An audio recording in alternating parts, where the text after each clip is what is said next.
नमस्कार। News letter के साथ हाजिर हूं मैं राकेश रंजन।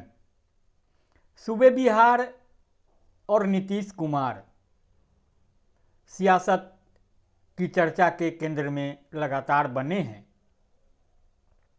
सूबे बिहार की सियासत के केंद्र में नीतीश स्वाभाविक रूप से हैं, तो केंद्र की सियासत में भी बखूबी अपनी जगह बना रखी है। मीडिया का भी ध्यान उन पर केंद्रित है। तरह तरह की बातें, तरह तरह की चर्चा। बिहार को 28 साल बाद मुस्लिम राज्यपाल मिला। बिहार का 5वां मुस्लिम राज्यपाल। स्वाभाविक है, केंद्र में एनडीए की सरकार है, बीजेपी अगुआ है, तो बीजेपी ने मुस्लिम गवर्नर दिया है आरिफ मोहम्मद खान के रूप में।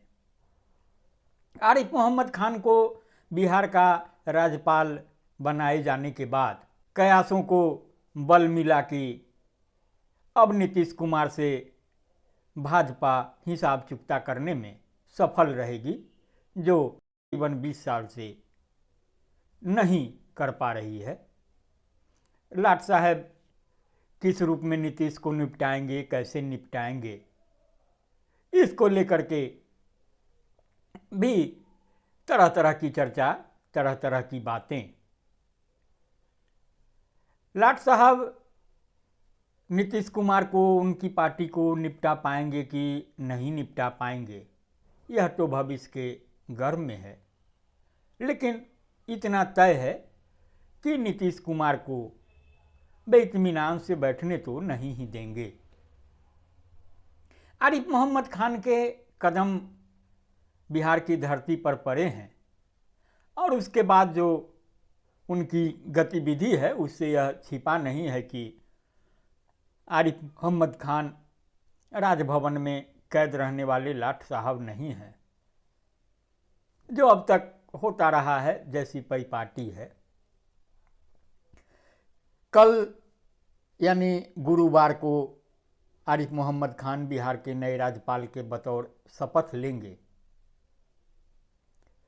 वे बिहार कल ही पहुंच गए और कल से जो उनकी गतिविधि चल रही है उनसे यह छिपा नहीं है कि वे खास टास्क के साथ बिहार पहुंचे हैं और वे टास्क को पूरा करने में पूरी संजीदगी से जुटे हैं और एक पल भी जाया नहीं करना चाहते।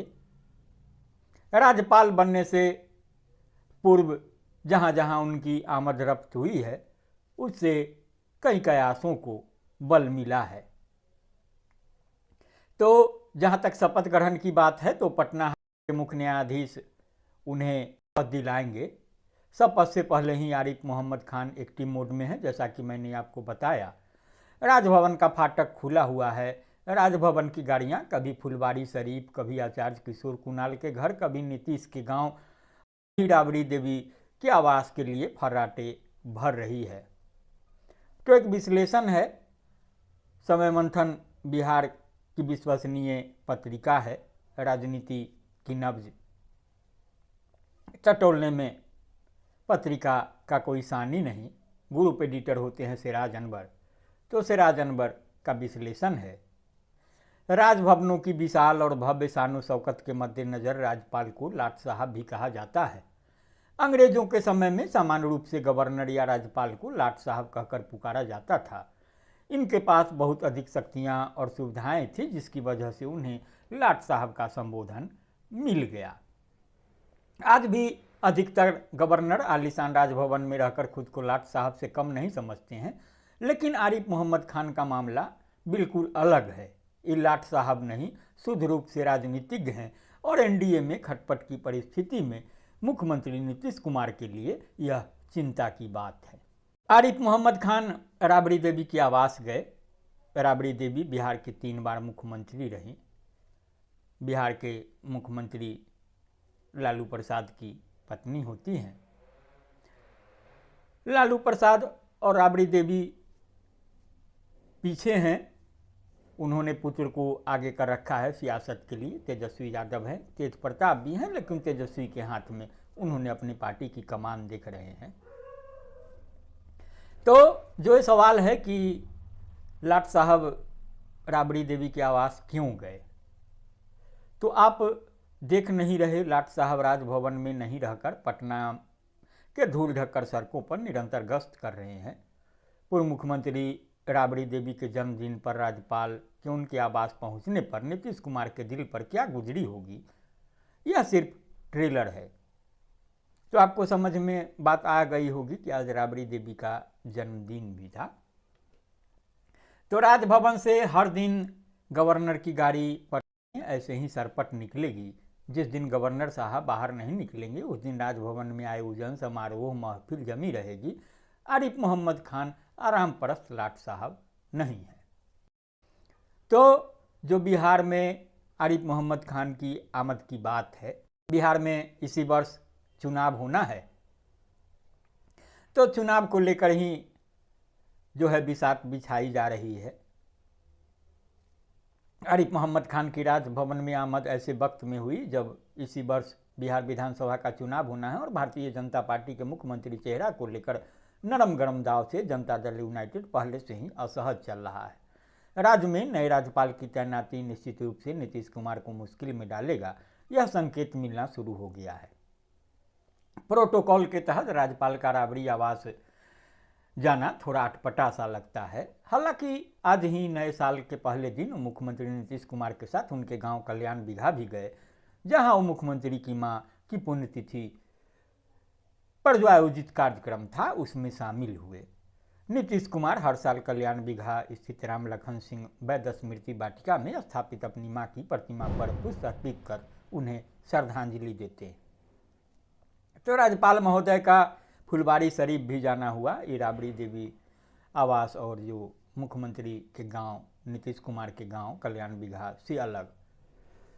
तो फुलवारी शरीफ पहुंचने के भी मतलब निकाले जा रहे हैं। फुलवारी शरीफ में आरिफ मोहम्मद खान के एक दोस्त हैं, उनका नाम है नियाज अहमद। फुलवारी शरीफ के FCI रोड में रहते हैं। नियाज अहमद मूल रूप से दरभंगा के बहेड़ी के रहने वाले हैं। नियाज झारखंड सरकार में राजस्व विभाग में अधिकारी के पद पर कार्यरत थे। वे 2010 में रिटायर हुए हैं, मतलब तकरीबन 14 साल हो गए।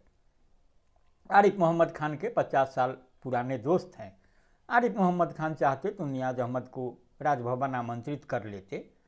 नियाज अहमद ने बताया कि बिहार के गवर्नर ने जब फ़ोन किया कि मैं आ रहा हूं, तब मैंने मना किया कि बिना कारण क्यों आएंगे, मेरे पास कोई व्यवस्था नहीं है, हम एकदम मामूली इंसान हैं। तुम फ़ोन करोगे तो हम खुद गवर्नर हाउस तुमसे मिलने आएंगे। राज्यपाल ने जवाब दिया कि नहीं, मैं आऊँगा तुमसे मिलने के लिए, और वह गए।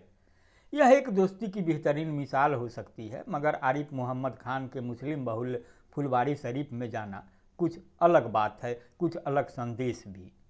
बीजेपी से विद के मुसलमानों को साधने का एक पहलू भी है। आरिफ मोहम्मद खान बिहार के 5वें मुस्लिम राज्यपाल है, जैसा कि मैंने शुरुआत में बताया, और लंबे अरसे यानी 28 साल बाद बीजेपी ने मुस्लिम गवर्नर बिहार भेजा है।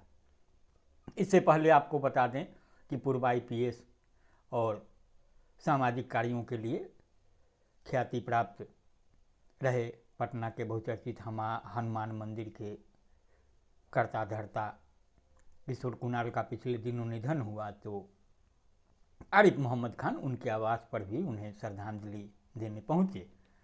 तो कुल अब तक जो बातें हैं, जो कयास है, उसका यही घटनाक्रम है और इसी के परिधि में अब तक जो बातें हुई है उसको देखा और समझा जा सकता है। तो अगली कड़ी में मैं आपको बताऊंगा कि आरिफ मोहम्मद खान को लाट साहब समझने की भूल नीतीश कुमार की पार्टी को कैसे महंगी पड़ सकती है।